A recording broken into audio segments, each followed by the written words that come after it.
In the Huddle was created to give student athletes, parents and coaches an inside look at the journey through US college sport and all that comes with it. The demands, the experiences, the excitement and the opportunities available to our student athletes from around the world. Study and Play USA facilitates a comprehensive, customised approach for student athletes and families for their whole journey, from their high school preparation years right through to US college graduation. Hi folks, in this episode we continue our foray into learning more about the junior college pathway, and this time in the sport of tennis. Joining us to help us to cut through some of the myths of junior college and share his passion for college coaching is 2024 National Women's Junior College Coach of the Year, right? Coach Brooks Buffington from Jones College, a junior college all the way from Mississippi. Welcome to In the Huddle, Coach. Yeah, appreciate it. Appreciate you having me. Excited to talk a little JUCO tennis with you. Yeah, no, I correct me if I'm wrong there. I think I got that right? You're 2024 national champion or National Women's Junior College Coach of the Year award. That's awesome. Yeah, appreciate it. I guess there weren't enough good candidates, so defaulted to me there. But yeah, I was honored to get that one for sure, because that's voted on by other coaches, so that was very high reward in my opinion.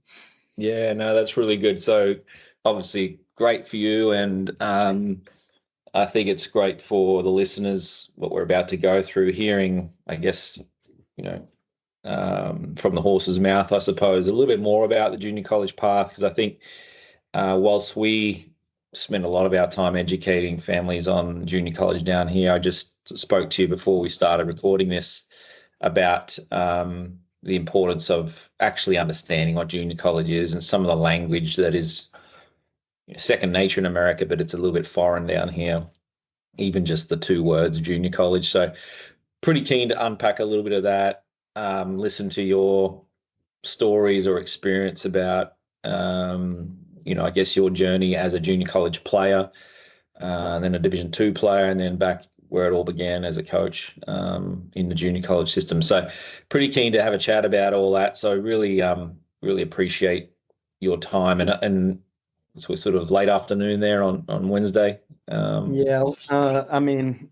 of mid-afternoon is what I'd say, but I guess now with the time changes, getting dark here about 5 p.m. and it's 3 p.m. So I guess it is starting to get late afternoon. Getting a little bit cooler this time of year, huh? Yep. Yeah. Cold front actually just came in. So temperature drop overnight. It's going to be about 25 degrees Fahrenheit. So anyway, It's going to drop a bit. That's pretty cold. Just in time for maybe a white Christmas. Mm-hmm.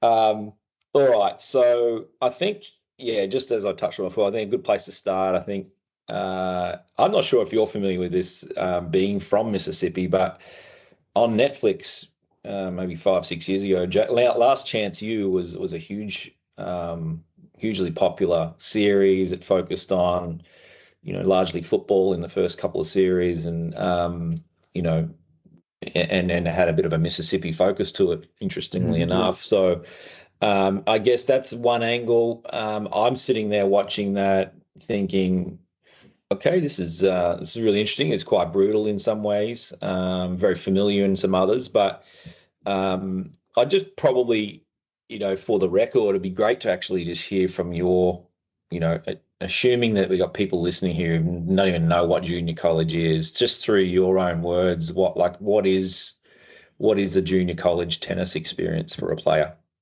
Sure. So Last Chance U started actually with a Mississippi football team. And we played them both years. Fortunately, we were able to get them. I think that was maybe the start of season 2 or season 1. I can't remember, but I remember I'm actually on camera. I was like, I told my wife, I was like, look, there I am on the sidelines. So it was pretty cool. But I thought, and then they did 2 seasons there at East Mississippi and with football, and then I think they did 2 seasons with maybe basketball, and it was outside of Mississippi. But I thought probably that was somewhat accurate of portrayals as far as some players with football and basketball coming in to junior college. I didn't think that was that's for sure not an accurate portrayal for tennis. I mean, tennis players are a little bit typically coming from different backgrounds. So I would say it's not even close for tennis. But it did, it did shine a light into, again, football and basketball. Thought it was a pretty bad portrayal, honestly, of coaches' relationships with players, especially for tennis and even football. Here, I was like, man, our football coaches, I feel like, have better relationships than they showed on the series. But again, it's a reality series.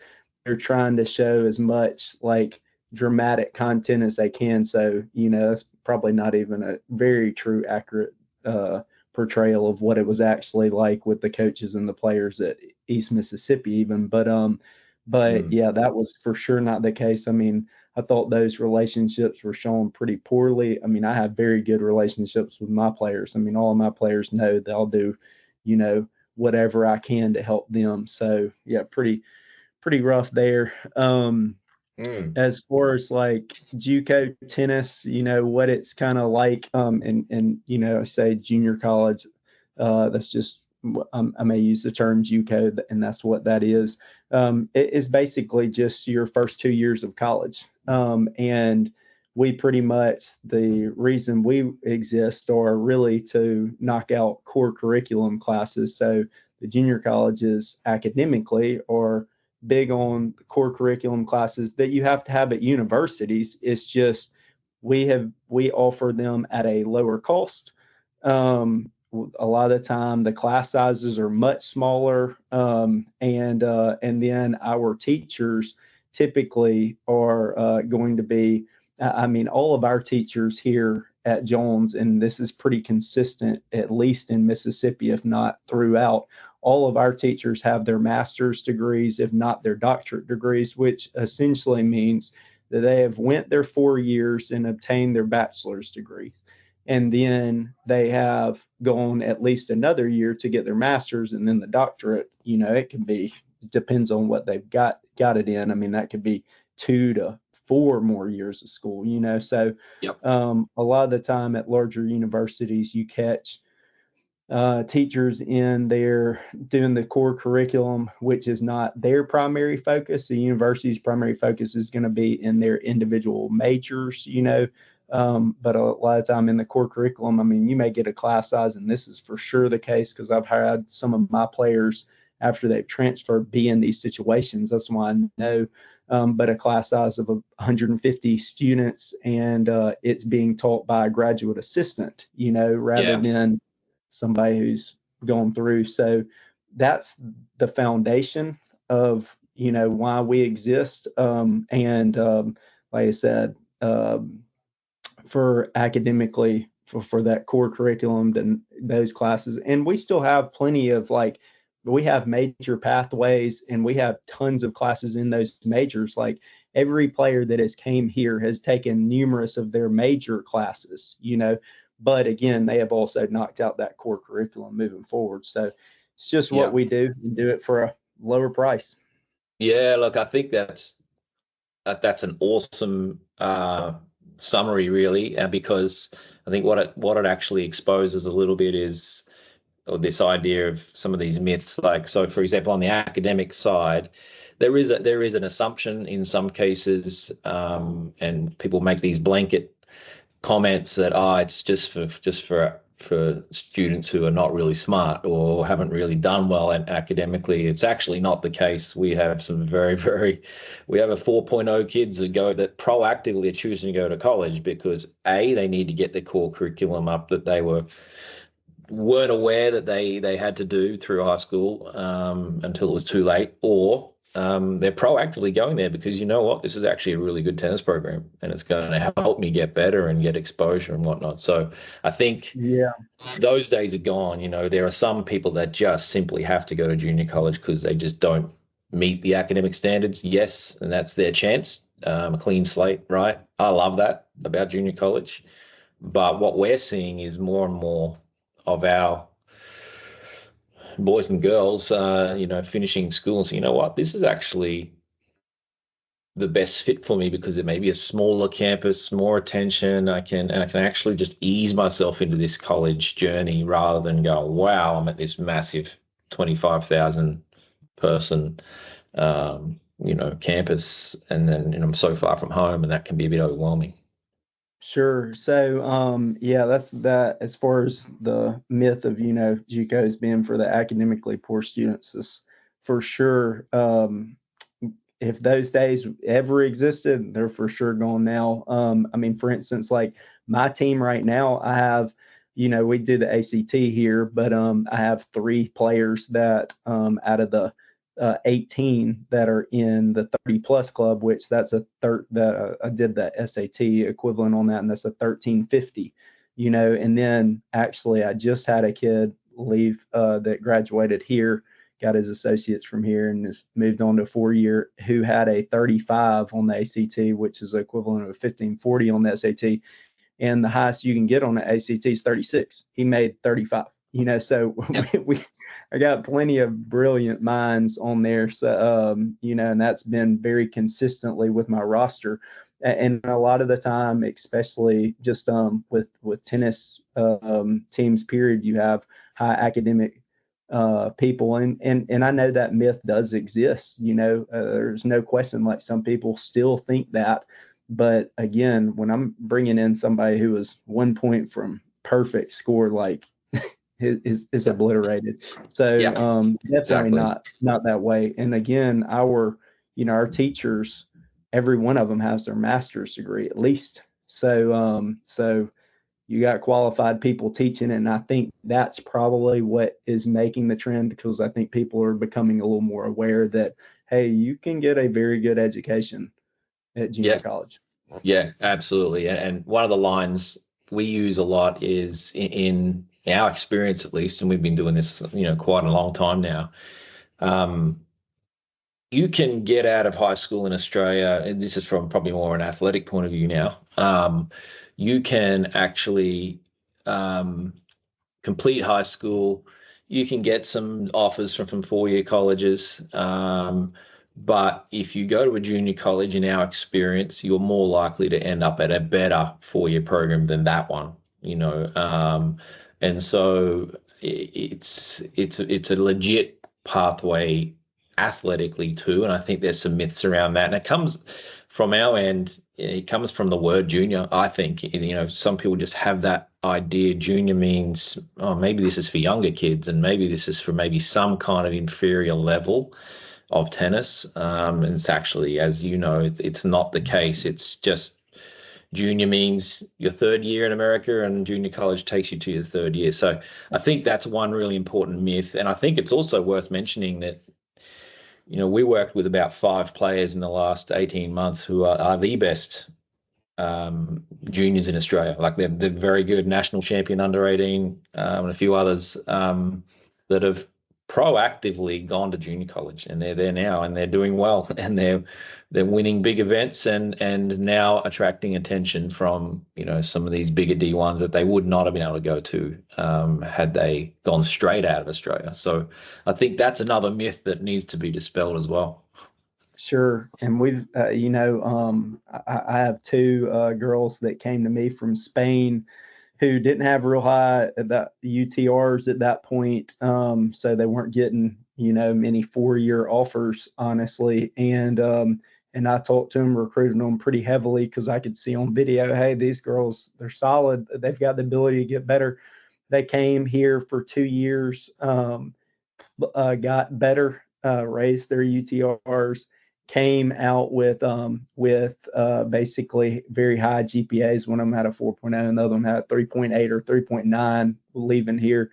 We're in an organization called Phi Theta Kappa, which is a junior college organization, but it's academic honor society. And anyway, they got academic and athletic scholarship moving forward, and ended up paying less money at their future NAIA school than they did when they were here at Jones. I mean, they paid more at Jones than here, but it was just their ability to kind of, improve improve athletically and improve academically that gave them those opportunities. So yeah, that's for sure a building block as far as going forward. And then, like you said, you've seen multiple really good Australian players, which we played one of them at the ITA Cup, Jankowski, and he's solid. I mean, he's got all the tools. I think he will only get better, in his especially starting out in college tennis. He's only going to get better. So you see some of those, and you see a lot of those good players that are coming. I mean, for instance, and not only that, but their ability to move forward to another division. I mean, that's why I was kind of looking this year at some of the results. So there's a tournament called the ITA Cup that you have to play ITA fall regionals, and it qualifies you for that position if you win those tournaments. And I was looking, and every division is there except for Division One. And I was looking at the results. So like in 2023 and 2024 in women's singles, those players that won the NAIA championship, they were the best ones in NAIA. They were both of those women were junior college products, like literally came from junior college. And it was funny, like this year's champion was Violeta Pisa.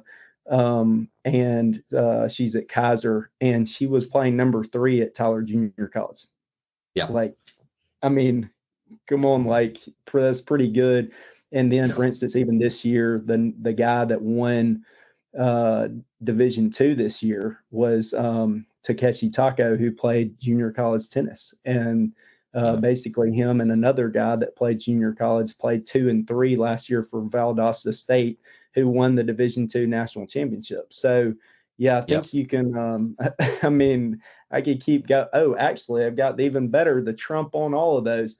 So last year, we had at the ITA Cup, they had the Super Bowl. And that was basically the winner of each division. So D2, D3, NAIA, and junior college all go to play each other in what they call the Super Bowl. And basically they would get a wild card into the ITA fall national championships, which was the Division 1 national championships, essentially.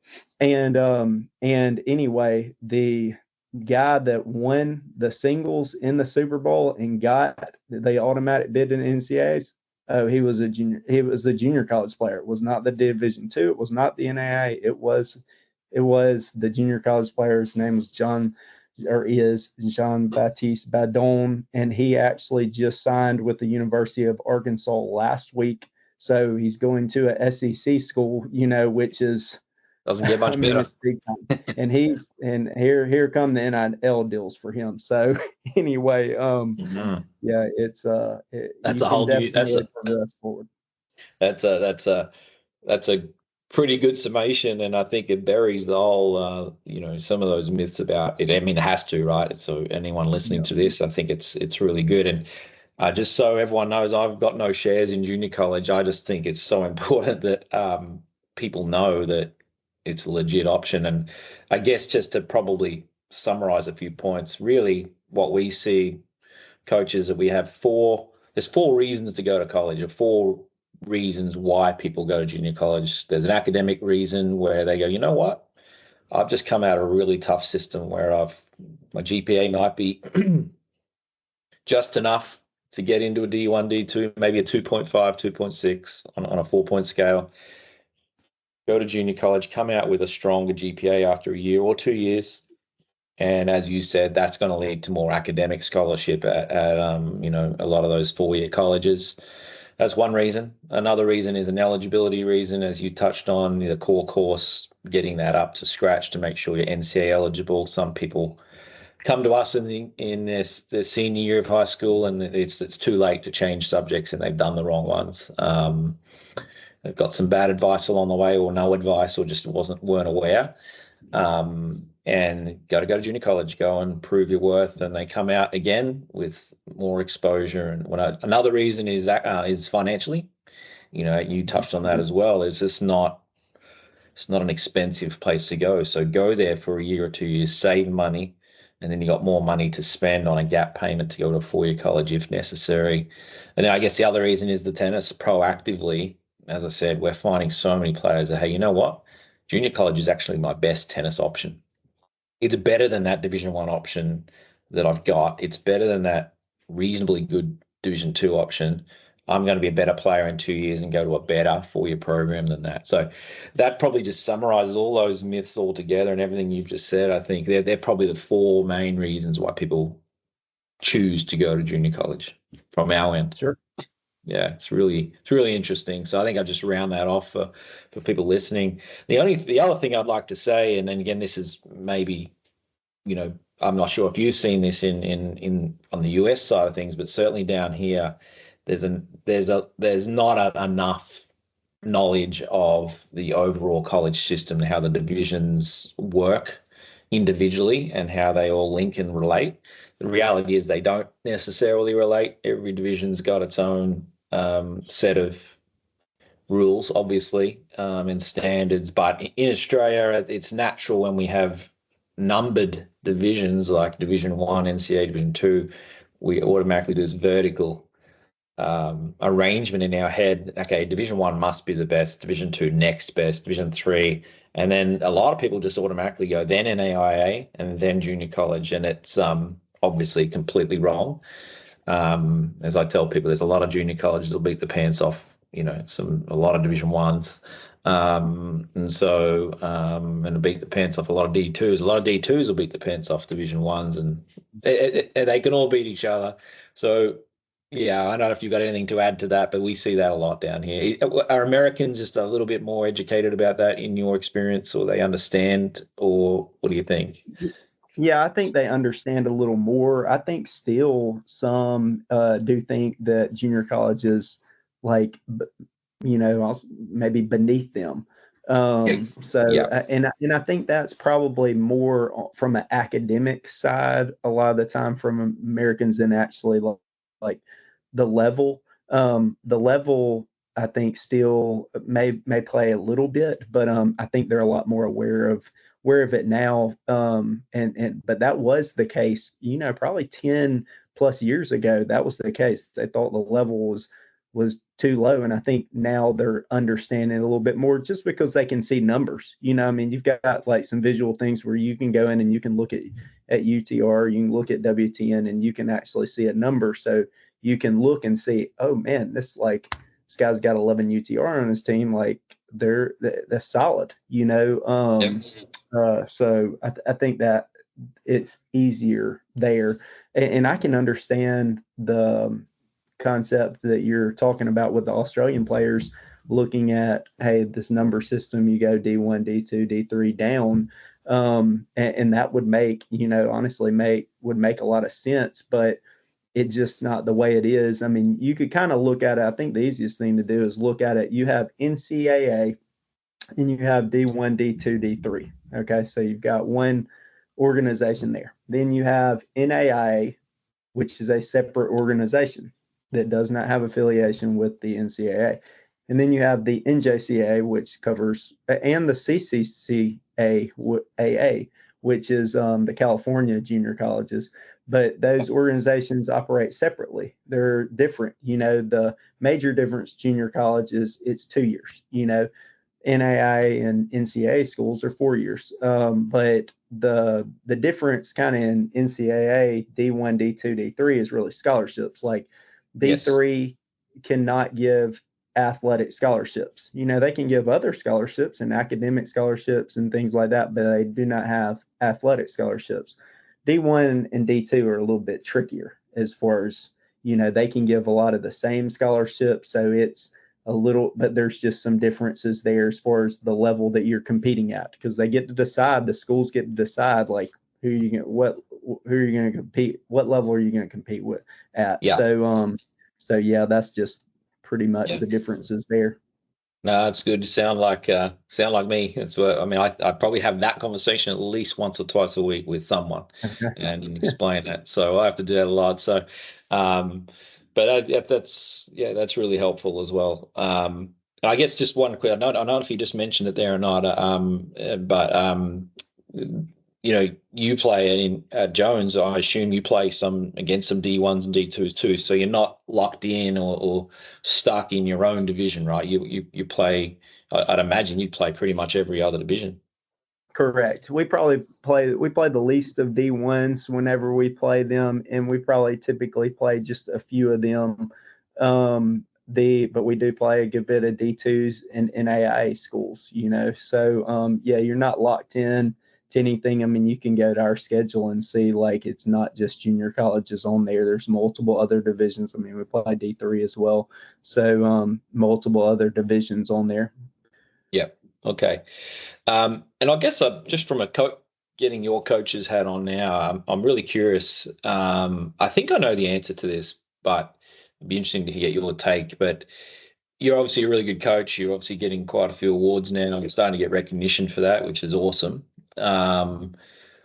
Why, again, to that perception of D1 maybe being better, or maybe not. Why coach at junior college and not at a D1, D2? What's the attraction? Why junior college as a coach? Yeah, I first really got brought in. This is my 9th year here, but got brought in because the previous coach got promoted to Dean of Student Affairs. I mean, he was my coach when I was here 02 to 04, so you're talking about over 20 years ago. And he was the coach here 17 years. I mean, phenomenal guy. And like I said, got promoted. It opened up this position. I've stepped in it. And honestly, just loved it here. I mean, I've told multiple people I could easily see myself, riding it out into the sunset at this place. Like easily, I've told some people, I'm like, you're going to have to sprinkle my ashes on these courts, So it's just, I'll say this, the working environment's really good. I mean, I have administration that literally lets me do my job, and I think that's a big thing.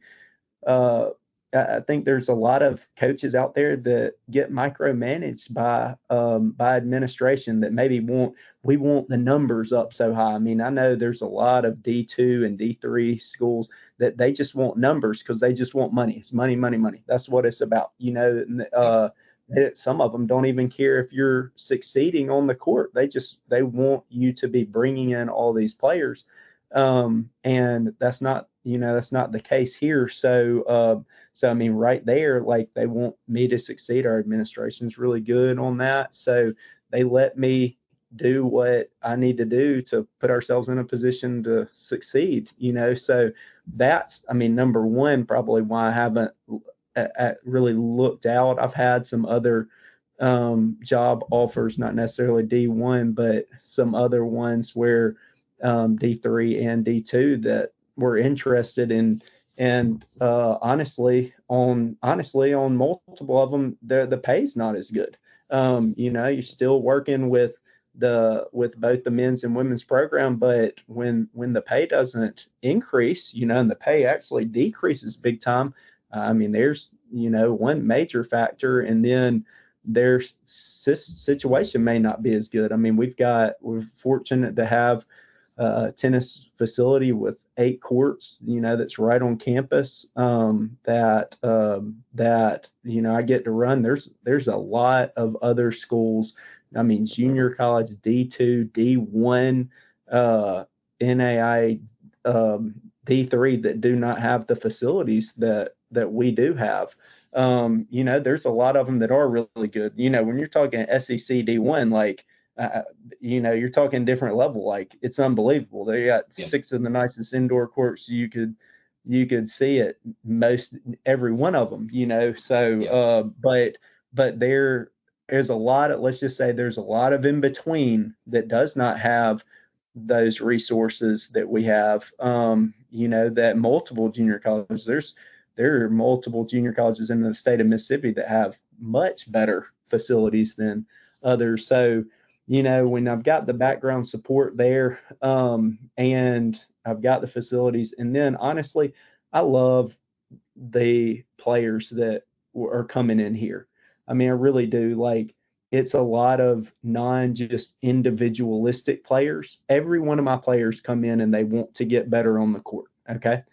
but every one of my players that come in, they want the team to succeed as much as anybody else. As the level goes up, let's just say will always, I'm on the ITA rules committee that's pretty much like makes the rules for college, for every division of college tennis. And there are a lot of rules that come through, for instance, like over here in college tennis now, if you hit the serve and it hits the net and it bounces in the box, it's a live ball. Okay. Yeah.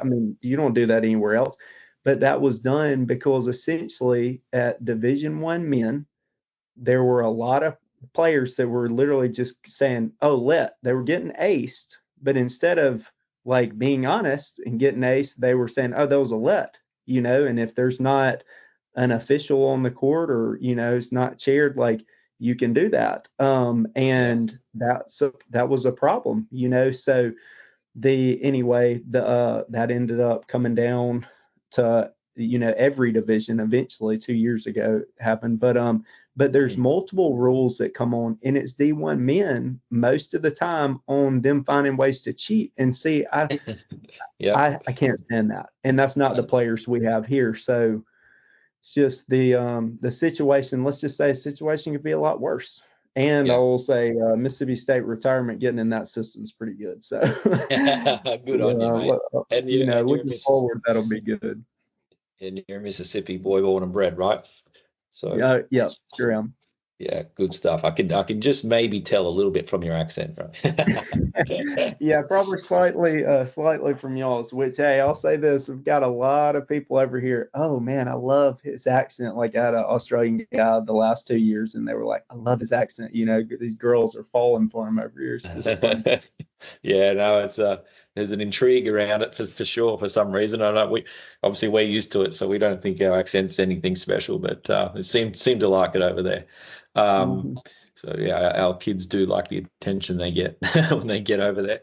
But so that was really good. I mean, that was really intriguing to hear your answer about junior college. I mean, I probably had a feeling that was going to be your answer, but just for listeners, I think that's really probably further cements this idea, this notion that junior college is actually a pretty cool place to go to, and especially if you can get a coach, like you, who's committed and to making these kids better and leaving better players than when they arrived, and better people and better students, right? I think that's really cool. I think if I was in your shoes, if I was a junior college coach, I'd find that really rewarding, working with someone for up to 2 years and then say, hey, gosh, I remember you when you first came in here. Now you're transferring to this top 20 D2. That's awesome, and I'd imagine you can track their results then when they go on, and maybe they come back, and that they're more likely to want to come back and visit and talk to other players and all that sort of stuff, I'd imagine. Yeah, I've had a lot of good relationships with former players that has come through. It's just it's sad to see them go. I mean, I hate it every year, because I do bring in a lot of good players, and it's sad seeing them go after 2 years. But like you said, it is very rewarding whenever they do move up to the next level and succeed. And we've just had a lot of those stories, and I'm sure multiple junior colleges have just had a lot of those success stories. And honestly, whether it's been on the tennis court or outside of the tennis court, obviously it's good to see them. They're coming in to me playing tennis, so they want to, move forward playing tennis. So it's obviously very rewarding to see the next 2 years there. But then past then, what are they doing? It's great to see when they do succeed and take the next step. Like I've got a player that's getting married, not this coming weekend, but the next, it's cool to see, just kind of see them grow, Meeting some pretty cool milestones. Yeah, that's awesome. And so, success stories, you sort of just touched on that. I think you've just sort of hit that on the head. In terms of is there any, like, junior college can sometimes some junior colleges can attract like a very international team, right? Like, so How do you find that? Is there a special mix you've got, or does it matter? Do you find that most nationalities and cultures, they all get on that team bus? And how do they mix in with the local Mississippi players? And how do you find that mix? Man, if you could tell me the perfect system, that'd be great to hear it. Because I mean, it's different every year. You know, how I find them is different every single year. I mean, and I'm not saying it's luck, because, you know, I'm doing my part in reaching out and contacting players. But I mean, that's why I was talking with someone yesterday, and I said, you want to know probably the amount of emails that I have, you know, either replied to or sent or reached out to recruiting agencies by phone or recruiting website. I mean, I have sent, it's probably well over 1,000 a year, you know, and which some of those, you know, I'd say more than half of those is I don't have a spot for you. But you know, there are hundreds probably that I send, hundreds of student athletes between the men and women each year that I'm reaching out to, you know, and some of them continue to evolve and some of them don't. You know, so the perfect system, hey, that'd be great, you know, to figure out. But I will say I have had the country with the most players that I've had outside of the United States is Argentina. I've had a lot of Argentinians come in, and most of mine have come from South America, but I have had, and I kind of went back before this podcast. I was like, you know what? I want to know where every one of my players has been from, you know, so go back and look, and I have had players from every continent except for Antarctica, every one of them, you know, and I don't foresee Antarctica having a tennis player, you know, just that's that I get, like, it's probably not happening, you know. There's I'm not sure 1,000 people there living there. Not sure what surface they play on there. Yeah, hey, I'll tell you what, they'd be able to handle speed for sure if it's coming off of ice. But anyway, so yeah, I've had a lot from there. I've had like I said, South America predominantly, Argentina the most, Spain actually the second most, and honestly, when I was thinking back, I'm like, you know, what has been the players that have been successful here and that have worked to the best in this program? And it's honestly very similar to the players that I try to recruit here. And I kind of make it simple on one matter. I want good players and I want good people, and I won't sacrifice one for the other, you know. So every player that I've came here that we've had good experiences with, and I mean, I would probably say that's a 95% rate. Have been hard workers that want to get better and want the team to succeed. You know, I mean, it's pretty much that simple, and they've been good people off of the court too. I mean, it's pretty much that simple. All of those type of people, it's a great experience for them. You know, I'd say the ones, and again, this is the 5% that maybe hadn't, if they're not a hard worker, you know, and they're lazy, like it's not going to pan out here. Like, this is not the place for you. You know, it's just not, if you are, you know, if you're not a genuinely, like, a good person at heart, you're probably not going to enjoy it here, because probably everybody else on the team is. So, what doesn't matter what country you're from. I mean, that's kind of the key factors. And again, we've had players from every continent, so a lot of different personalities out there. You know, and every player that's came in has been different, even though they're, you know, from the same country. But anyway. Yeah. I was just, you mentioned a little bit earlier about being the men's and women's coach. So you bring this melting pot really of kids from, you know, all around the world.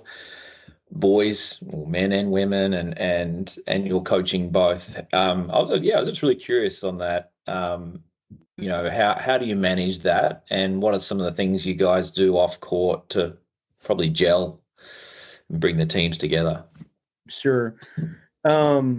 The managing the men and women together, I think it's a lot more of a positive than a negative. And that's what I was kind of thinking back on, like, I'm a kind of list guy, or, prep guy. So I'm sitting there trying to jotting it down on a notepad, figuring out. But I think the biggest thing that is a benefit about having both is that we are, you think about a family, and you've got men and women in the family. You've got a mother, you got a father, and then you have the children. And it's a lot of the same there. I think we have a stronger family because, one, numbers, there's more obviously when you're together, than apart. And then we've got that mesh of a little, estrogen and testosterone. So anyway, I think bigger family, and it makes that environment better, in my opinion. That's not saying that I think that the men's team, the ones that just have the men's teams, or the ones that just have the women's team, that they don't have a family-like environment. I'm not saying that at all. But I do think it is an addition that you cannot have unless you have both. I mean, my family, me and my wife, we bring different things into our family. And it's because we are different, and both of us bring, some things that the other one can't. And most of that is because we're biologically different. So it's, I think it's a lot of the same there. Benefits, as far as the differences, there are some differences. A lot of the time you think about, like, the way that I may approach or handle a kind of tough situation with a male athlete, a lot of the time can be different than a female athlete. Now I'll say this, a lot of that just depends on the person, so, there's some women that maybe can take a little more firm handling of, and then there's some that are not as much. But it's the same with the men. Some of my men, like, if I jump on them, some of them, they'll rise to the occasion. Because of that, they'll stand up, and some of them, like, they're gonna fold. So you've got to know which one's there. So a lot of it, like I said, depends on the person. Now, the on-court coaching can vary a bit, as far as, like, there's, let's just say on my men's side, I'm going to push serving and volleying a lot more heavily than I am on the women's side, because a lot of there is a difference in level. For instance, if my men's team played my women's team is taking my women's team and they're taking them down,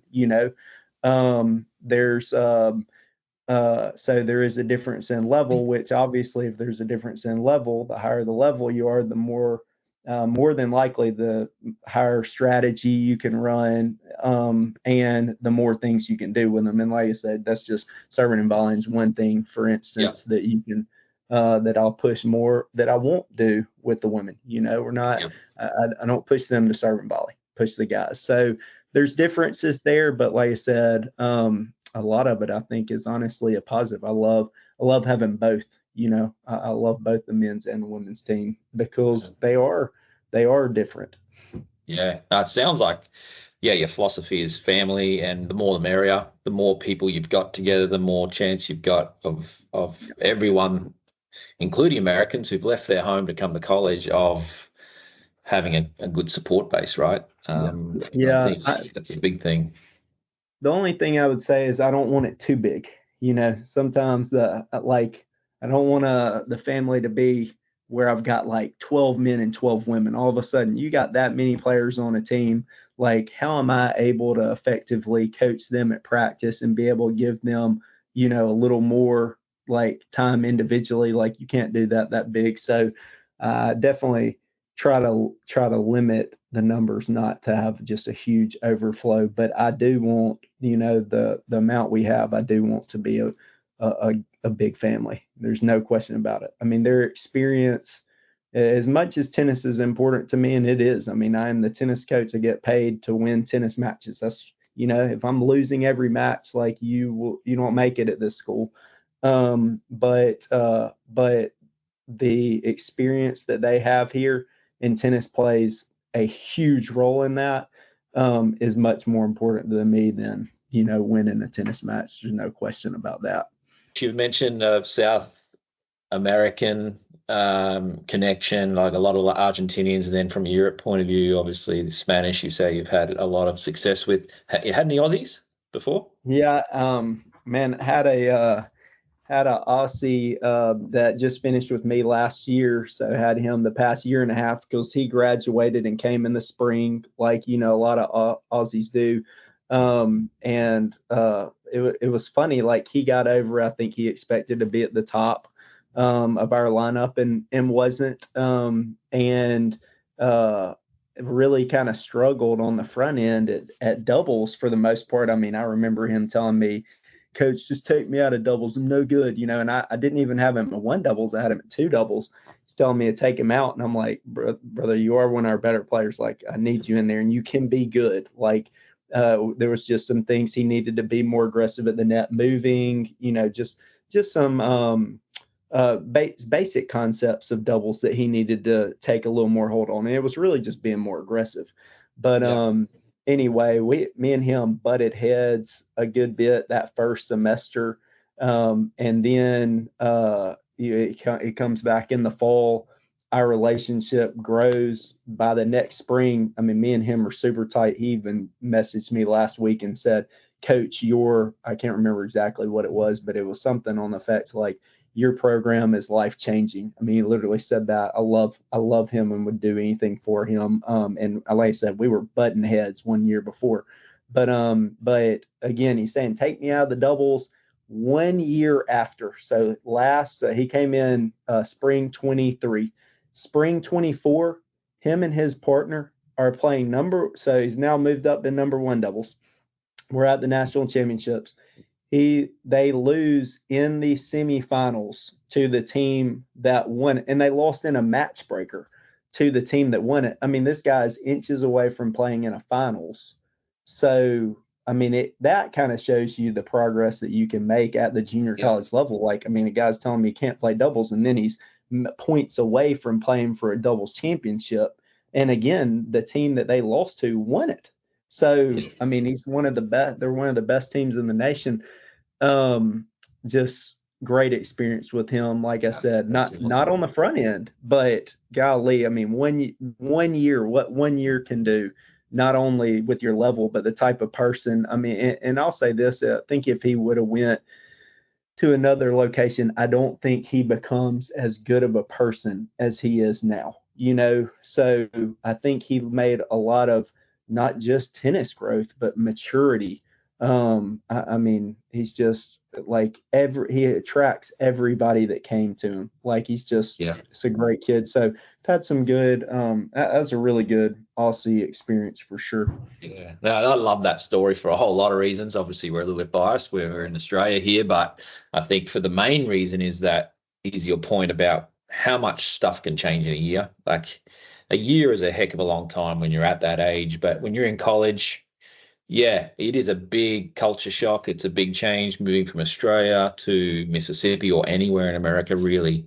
And again, you just sounded like you're telling my story all those years ago in the late 90s. It's like I butted heads with my coach, and I've told so many people this story. And I probably thought I probably should have been playing higher in the lineup, all those things. It was all about me. And you just realize after a little while, hang on, it's not about just me, it's about the team and what the team needs, and maybe I just need to work a bit harder, and all those things happened and clicked into place for me. But very similarly, I love my coach, and I didn't in that first year, I can tell you that, and he probably didn't love me either. But 20-something years on, we've we're still talking. I'm really so thankful for that.